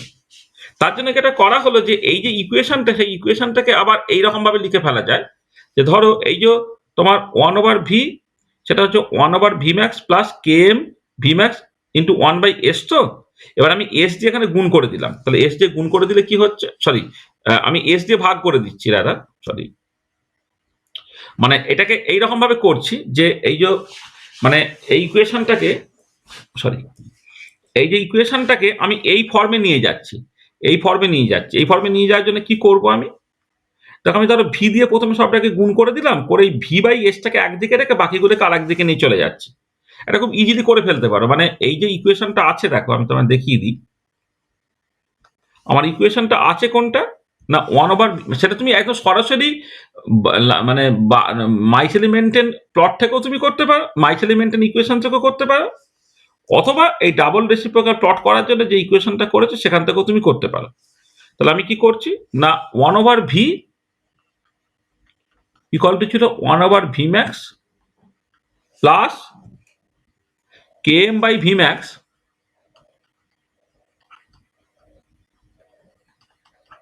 Into 1 by substrate concentration. তো এটা আর আমি ভি দিয়ে সব গুণ করে দিলাম, তাহলে 1 equal to V by V max plus km by V max into V by substrate concentration. এইটা তাহলে কি হচ্ছে দেখো, km by V max into V by substrate concentration, এটাকে যদি একদিকে রাখি এটা হয়ে যাচ্ছে কত তোমার, এইটা একদিকে রাখলাম, এটা এদিকে চলে গেলে হচ্ছে 1 minus V by V max হলো। আর এবারে যেটা করলাম, এই বাঁদিকে শুধু ভি বাই এসটাকে রাখো, অর্থাৎ এটা ভি ম্যাক্স দিয়ে গুণ করে কেএম দিয়ে ভাগ করে দাও, তাহলে এটা হয়ে গেল কত V max by KM minus, এখানে ভি ম্যাক্স কেটে গেল, মাইনাস ভি বাই কেএম। এই ইকুয়েশনটা হলো, দেখো সেই ইকুয়েশনটা এখানে লেখা হয়েছে। আর এবারে যদি V by S versus V plot করি, আবার একটা স্ট্রেট লাইন হচ্ছে, এখন ইন্টারসেপ্টটা হচ্ছে ভি ম্যাক্স বাই কেএম আর স্লোপটা হয়ে যাচ্ছে -1 বাই কেএম। তা দেখো তুমি কেএমটা হয়ে যাচ্ছে তাহলে এখান থেকে -1 আবার স্লোপ, আর আমার ভি ম্যাক্সটা লাগবে, V max KM into intercept, আর কেএম যেহেতু -1 আবার স্লোপ দিচ্ছে তাহলে মাইনাস ইন্টারসেপ্ট বাই স্লোপ হয়ে যাচ্ছে। তাহলে এই যে প্লটটা যেখানে ওয়াই অ্যাক্সিস বরাবর ভি বাই সাবস্ট্রেট কনসেন্ট্রেশন এবং এক্স অ্যাক্সিস বরাবর ভি প্লটটাকে করা হলো, তাকে বলা হচ্ছে এডিস প্লট। তাহলে এই পার্টিকুলার কেসে দেখো ওয়াই অ্যাক্সিস বরাবর তোমার এই সাবস্ট্রেটটা নিচে আছে, সেখানে এটাকে সিঙ্গেল রেসিপ্রোকাল প্লটও বলা হয়। মানে এক্স অ্যাক্সিস বরাবর শুধু ভি প্লট করছি আর ওয়াই অ্যাক্সিস বরাবর কিন্তু ভি বাই এস প্লট করছি, একটা রেসিপ্রোকাল আছে বলে এখানে অনেক সময় সিঙ্গেল রেসিপ্রোকাল প্লটও বলা হয়। তাহলে এই লাইন ওয়েভের বাঁক প্লটের তুলনায় এডিট প্লটের যেটা সুবিধে সেটা হচ্ছে এখন কিন্তু লাইনগুলো যথেষ্ট স্প্রেড থাকে, যথেষ্ট স্প্রেডেড থাকে। আচ্ছা, আরো প্লট আঁকা যায়, একটা হচ্ছে এডি হফস্টি প্লট। সেটার মজাটা হচ্ছে যে এডিস প্লটে যেটা এক্স অ্যাক্সিস এবং যেটা ওয়াই অ্যাক্সিস বরাবর করছে সেটাকে পাল্টে দিচ্ছ। এক্স অ্যাক্সিস বরাবর ভি আর ওয়াই অ্যাক্সিস বরাবর ভি বাই এস ছিল, এখন ওয়াই অ্যাক্সিস বরাবর ভি, এক্স অ্যাক্সিস বরাবর ভি বাই এস হয়ে গেল। তার মতো করে ইকুয়েশনটাকে প্রথমে একটু পাল্টে নেওয়া হচ্ছে, কিছুই না, এই যে ইকুয়েশনটা ছিল সেই ইকুয়েশনটা একটুখানি তোমার জাস্ট মানে পাল্টে নেওয়া হলো। আমি যেটা করলাম এখানে বেসিক্যালি তোমার যেটা করেছি কেএম দিয়ে গুণটাকে করে দিয়েছি, যে এই ইকুয়েশনটাকে কেএম দিয়ে গুণ করে দিয়েছি, কেএম দিয়ে গুণ করে দিলেই তোমার জিনিসটা হয়ে যাচ্ছে। মানে এটাকে এই ইকুয়েশনটাকে কেএম দিয়ে জাস্ট গুণ করে দিলেই হয়ে যাচ্ছে। মানে এই যে ভি বাই এস এটাকে কেএম দিয়ে গুণ করে ফেললে V by S into KM সমান হয়ে গেল ভি ম্যাক্স মাইনাস ভি, তাহলে ভিটা হয়ে যাচ্ছে V max minus V by S into KM হয়ে গেল এইটা। তাহলে এই যে ইকুয়েশনটা সেইখানে যদি ওয়াই অ্যাক্সিস বরাবর ভি এবং এক্স অ্যাক্সিস বরাবর ভি বাই এস প্লট করো, আবার একটা স্ট্রেট লাইন হচ্ছে যার ইন্টারসেপ্টটা হচ্ছে ভি ম্যাক্স আর স্লোপটা হচ্ছে মাইনাস কেএম। তাহলে কেএম থেকে তুমি মাইনাস স্লোপ পেয়ে গেলে, আর ভি ম্যাক্সটা হচ্ছে তোমার ইন্টারসেপ্ট হয়ে গেল এক্ষেত্রে। তাহলে এই যে প্লটটাকে বলে এডি হফস্টি প্লট, এটা একটা সিঙ্গেল রেসিপ্রোকাল প্লট, কারণ এখানে দেখে যে 1/s এই প্লটটা এখানে হয়েছে। আর একটা প্লট হচ্ছে বলে উলফ হেন্স প্লট। দেখো এইটা কি করা হচ্ছে না, এইটা হচ্ছে S by V versus S plot করা হচ্ছে। তাহলে আবার ওই একই রকম ভাবে এই ইকুয়েশন গুলোকে তুমি এইভাবে চেঞ্জ করতে পারবে। মানে যে ইকুয়েশন গুলো আছে সেই ইকুয়েশন গুলোকে তুমি চাইলে এই ফর্মে খুব ইজিলি নিয়ে চলে যেতে পারছো। সেটা ওই বললাম সরাসরি মাইকেলি মেন্টেন ইকুয়েশন থেকেও তুমি আসতে পারো, অথবা এই যে যে ডাবল রেসিপ্রোকাল প্লটের জন্য যে ইকুয়েশনটাকে লেখা হয়েছে সেখান থেকেও তুমি এই ইকুয়েশনটাকে করে ফেলতে পারো আর কি। মানে কিছুই না, এই যে এই যে ইকুয়েশনটা ছিল, এই ইকুয়েশনকে তুমি এস দিয়ে জাস্ট গুণ করে দাও। হ্যাঁ, এই যে ইকুয়েশনটাকে এস দিয়ে গুণ করে দিলে S by V equal to S by V max plus K M by V max, এটা হয়ে যাচ্ছে। সেইটা হচ্ছে এই ইকুয়েশনটা, এই যে এই ইকুয়েশনটা। তাহলে এবারে তুমি S by V versus S plot করো।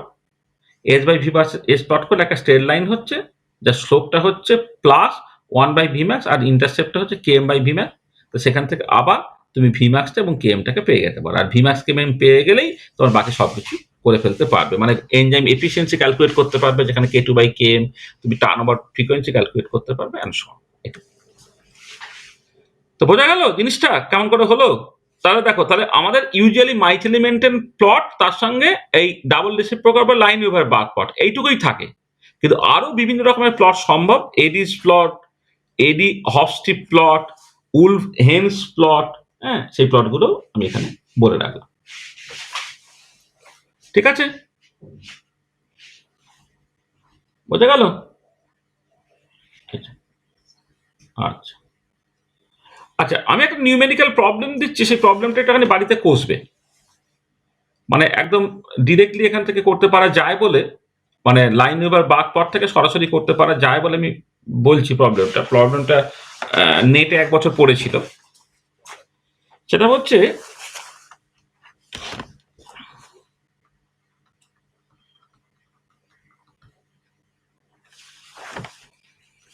okay, the slope and intercept of the plot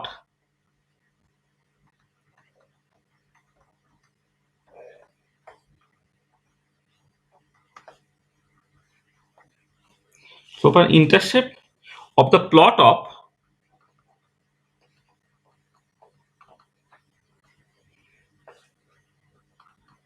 one by v zero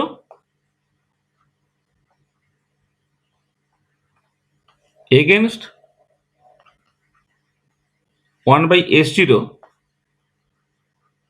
are 3.5 into 10 square second and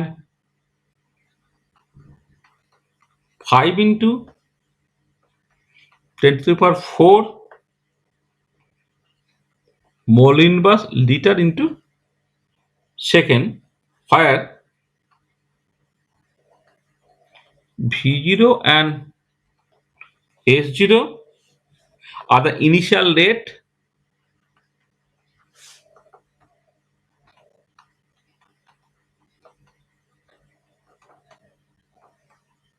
and initial substrate concentration.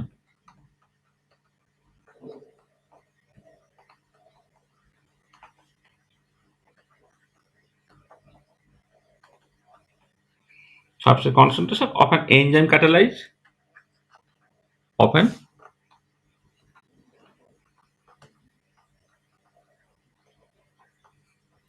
enzyme catalyzed reaction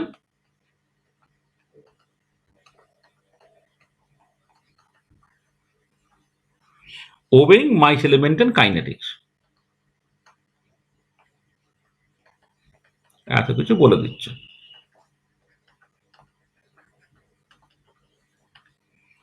Estimate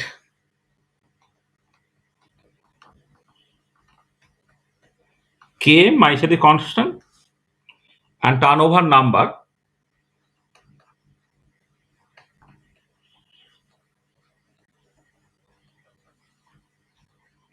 when the initial enzyme concentration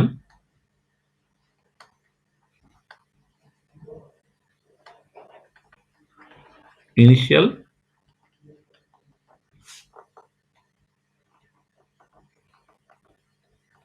concentration E0 টা বলে দেওয়া আছে 2.5 into 10 to the power minus 9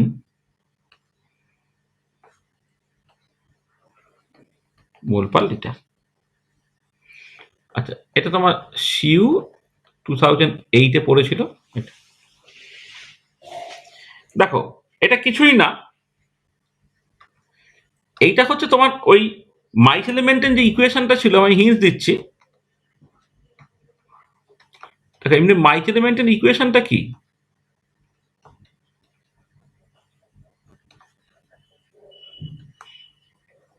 V equal to V max into substrate concentration by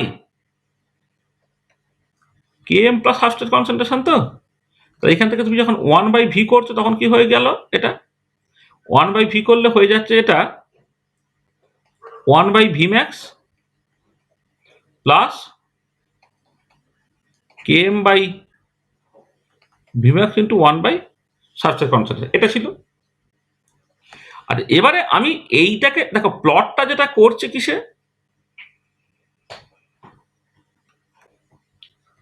না, 1/v এবারে initially করছে, এবার এটা v0 লিখেছে, সেটা ইম্পর্টেন্ট নয়। 1/v বা 1/s যখন প্লট করছো তুমি একটা স্ট্রেট লাইন পাচ্ছ যার ইন্টারসেপ্টটা হচ্ছে 1/v ম্যাক্স আর স্লোপটা হচ্ছে km/v ম্যাক্স। তাহলে প্রথমে তুমি যদি ভি ম্যাক্সটাকে বের করে নাও, সেটা হচ্ছে 1/ইন্টারসেপ্ট। দেখো এটা ইন্টারসেপ্টটা বলে দেওয়া আছে, ইন্টারসেপ্টটা বলে দেওয়া আছে 5 ইন্টু 10⁴ এইটা, তার মানে এটা হয়ে গেল 1/5 into 10⁴ mole inverse litre second. তার মানে যা হলো হলো, মানে এটা যদি তুমি উপরে পাঠিয়ে দাও, মানে এ করে তোমার এটা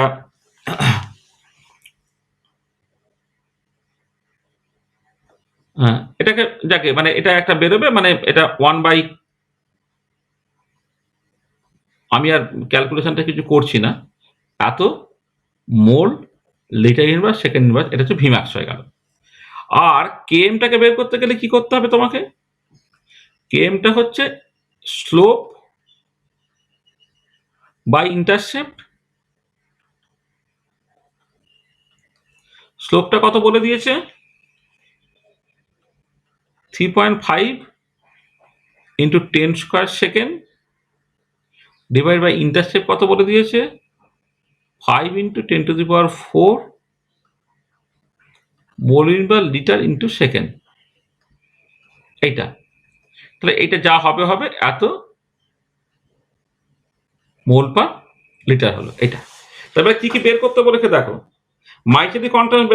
মাইসেডিস কনস্ট্যান্ট বের করতে বলেছে, সেটা তোমার অলরেডি বেরিয়ে গেল।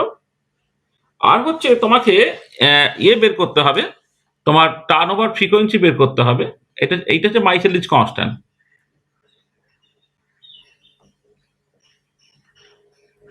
আচ্ছা, টার্ন ওভার ফ্রিকোয়েন্সি যখন বের করবে, সেটা হচ্ছে K2, K2টা কত ছিল তোমার, মানে তোমার এই যে ভিম্যাক্স হচ্ছে তোমার, এই যে K2টা মানে Vmax by E0, Vmax by E0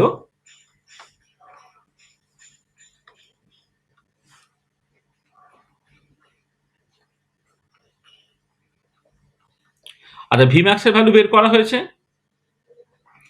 1/5 into 10⁴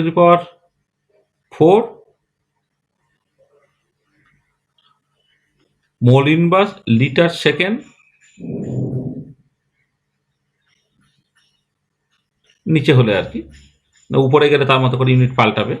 তাকে ভাগ হচ্ছে কি দিয়ে না E0 দিয়ে, E0টা কত বলে দিয়েছে 2.5 ইন্টু 10⁻৯ মোল পার লিটার।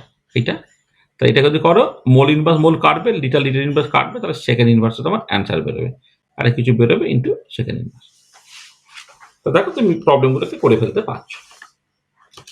ঠিক আছে, বোঝা গেল কিভাবে প্রবলেমটা করলে।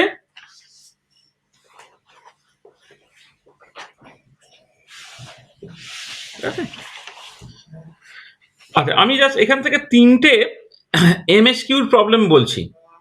এই 3টে এমএসকিউর প্রবলেম একটু দেখে নাও তো। Which of the following statements are true regarding catalysis, মানে ক্যাটালিসিস সংক্রান্ত নিচের এই যে বক্তব্যগুলো আছে, সেই বক্তব্যগুলো তোমার কোনগুলো তোমার বেসিক্যালি কারেক্ট আর কি, সেটা তোমাকে বলতে বলেছে। মানে এখানে কিন্তু এমসিকিউ না, অর্থাৎ একটা প্রবলেম কারেক্ট সেটা নয়, একাধিক অপশন কিন্তু কারেক্ট। হ্যাঁ, সেটাকে মাথায় রেখে বলবে। দেখো বলছে, এক মিনিট একটুখানি,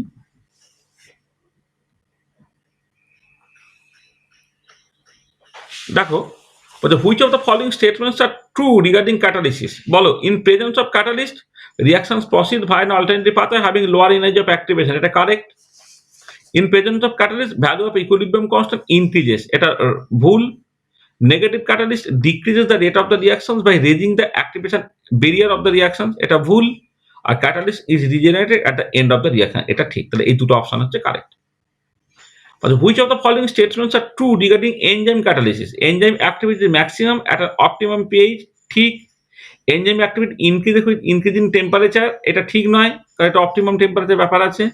enzyme kinetics obeys Michaelis Menten equation, ঠিক। এনজাইম কাইনেটিক্স ওবেজ দ্য কিয়ান লগ মেকানিজম, এটা হচ্ছে ঠিক। আচ্ছা, which of the following clause regarding enzyme kinetics are linear? দেখো এখানে মাইকেলিস মেন্টেন প্লট বাদ দিয়ে Lineweaver Burk plot, Eadie Hofstee plot এবং উলফ হেন্স প্লট, এরা সবাই হচ্ছে লিনিয়ার। তাহলে এইরকম ভাবে তোমার ওই জ্যামে ট্যামে সব এমএসকিউ যখন পড়ে এই ধরনের এমএসকিউ তোমার আসতে পারে। আর এমসিকিউ তো হিউজ এমসিকিউ আছে, সেটা আমি যখন ওই তোমাদের কদিন যাক, যখন জ্যামের ক্লাস নেব, জ্যামের জন্য আলাদা ব্যাচ করব। হ্যাঁ, এবছর জ্যামটা হয়ে যাক, 3 বছরের পরে জ্যামটা হচ্ছে নাকি 4 বছরের পরে হচ্ছে, পুরো ক্লিয়ার হয়ে যাক। 3 বছরের পরে সিচুয়েশনটা কি হচ্ছে দেখে তারপরে তোমাদের আমি কদিন পর থেকে আর কি, এত আগে থেকে শুরু করার দরকার নেই। কদিন পর থেকে যখন জ্যামের আলাদা করে ব্যাচ করব, তখন আমি জ্যামের যে প্রিভিয়াস ইয়ার্সের কোশ্চেন টোশ্চেন হ্যানা ত্যানা এমসিকিউ এমএসকিউ সেগুলো খুব ডিটেলে আলোচনা আমরা করব। তো দেখো তাহলে এই হচ্ছে অল অ্যাবাউট এনজাইম কাইনেটিক্স।